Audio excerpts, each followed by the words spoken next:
Hey, what's up guys? Welcome to Cert Bros. In this video, we're going to be looking at DHCP.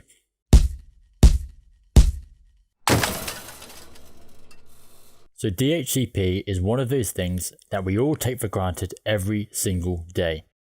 If one day DHCP just got up and left, well, we'd be pretty Okay, so first off, some points on DHCP. DHCP stands for Dynamic Host Configuration Protocol. Its goal is to assign unique IP addresses to our hosts. It also provides other network addresses such as the subnet mask, the default gateway, and the DNS address. It comes in two flavors. It comes as a client and as a server. Right, let's see an example. Here's our network. We have two PCs, a switch, and a router. For our computers to work over the network, they need an IP address. Not just any IP address. That address has to be unique on the network. Otherwise, data goes to host A when it should actually be going to host B. Host A doesn't know what the is going on, and the whole thing becomes a mess. We could assign these addresses manually. We only have two PCs, so it wouldn't be hard, it wouldn't be a big problem. But imagine if you had 200 plus PCs. Yeah, we really don't want to be doing that. So, how does DHCP sort this out? Each computer will run a DHCP client, and this will allow the computer to ask for an IP address. Somewhere on the network, there will be a DHCP server. This is where the IP addresses are managed. DHCP servers can be ran on routers or servers. At home, it's likely built into your router, but in an enterprise network, it's likely handled by a server. So when you turn your PC on, if it doesn't have an address, it looks for a DHCP server. It just shouts out to everyone, hoping somewhere on the network there is a DHCP server. This is a broadcast message. All of the other devices get this message, look at it, and drop it. This is step 1, called DHCP Discover. Step 2, DHCP Offer. When the DHCP server gets the message, it says, "Cool bro, I've got some IP addresses, how about this one?" It then sends the offer to the host.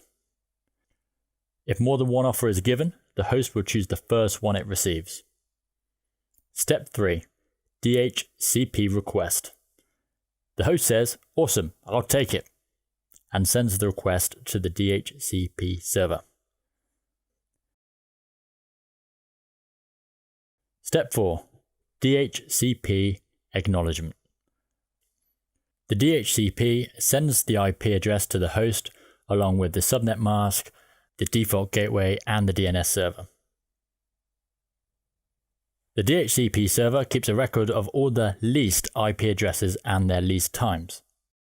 When the DHCP server gives out an address, it gives it a lease time.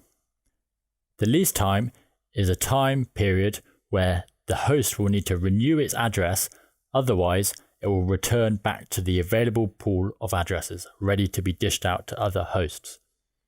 This stops IP addresses being wasted anytime you throw a computer out or just unplug it. Okay, so study notes. The most important thing to remember here is this is a general overview of how DHCP works. Different vendors and different DHCP settings and scenarios can slightly change these specifics, but the overall concept remains the same. So the 4 steps. DHCP Discover looks for a DHCP server. DHCP Offer. The DHCP server offers an address to the host. DHCP Request. The host requests to lease that address. DHCP Acknowledgement. The DHCP server sends the IP address to the host. DHCP uses UDP ports. The client will use port 68 and the server will use port 67. Again, life without DHCP isn't worth thinking about. Pretty much everyone uses it every single day without giving it a second thought. If you like this video and you want more, make sure you let us know by giving us a thumbs up, commenting and subscribing. We're not mind readers, so let us know. That's it for DHCP. Thank you for watching.